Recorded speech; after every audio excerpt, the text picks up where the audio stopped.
What has changed in the film industry since our first film together 30 years ago?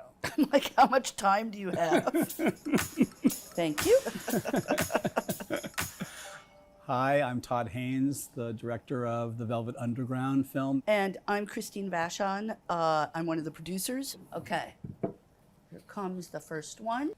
Oh, what do the Velvets represent? I think that what was so different about the Velvets, maybe that's a way of I can talk about it, why they first people had such a hard time getting into the music, is that Lou Reed was talking about a kind of mortal pain about being alive that wasn't really part of even, the vast array of amazing stuff happening in the 1960s, from the Beatles to the Stones to Bob Dylan to Miles Davis to Aretha Franklin. No one was really talking about, like, I want to nullify my life. Right. I wake up in the morning and I hate myself and I don't know what to do about it. And this is something people, this is something that people feel in life. Lou's music was very heavy. Everything he does in that craggly voice of his resonated. That weirdness, it shouldn't have existed in this space. His music sounded like nothing else. And all of a sudden, it would stop like that, and the audience would be dead silent. The Velvet Underground had hypnotized them. I think one of the real strengths of the film is it really provides a very immersive experience. So one of the reasons why I think it's resonating with audiences, and even audiences who didn't know who they were, is I think it gives people such a sense and a taste of what it felt like to be in New York at that time. Yeah. And I do think music, art, and film in the 60s and the 70s, and I would even say the 80s, there was a kind of particular explosion, certainly in New York, but really collision. That was my first time in New York, and I was appalled. This place is filthy.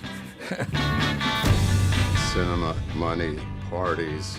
It was outrageous. How was it for you to watch archive material of the art scene based in New York City where you grew up? New York City, almost more than any place in the world, as its change is sort of documented, and almost everybody who comes to New York to start an artistic life is told that they missed the good part. Totally.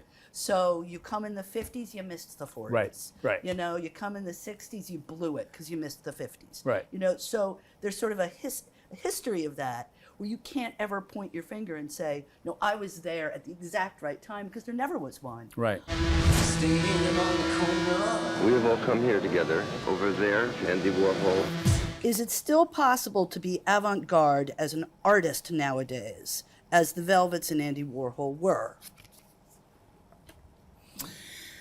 It's a good question. The movie that we made really explores this moment of the avant-garde cinema and culture in New York in the mid-60s. I think it's always in relationship to the culture and artistic movements that come before.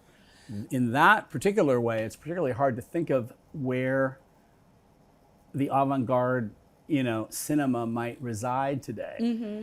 But I think it would be about looking, traveling through the internet and really exploring the little pockets and the lesser known places where people are doing stuff on their own, in their own terms, and usually without a commercial agenda. But of course there's an avant-garde now. We just don't maybe know where it is. And it might be on YouTube, for all we know. Yeah. But there definitely are people, probably young people, but not exclusively, who are figuring out ways to kind of rebel against what they see as standard narrative or storytelling.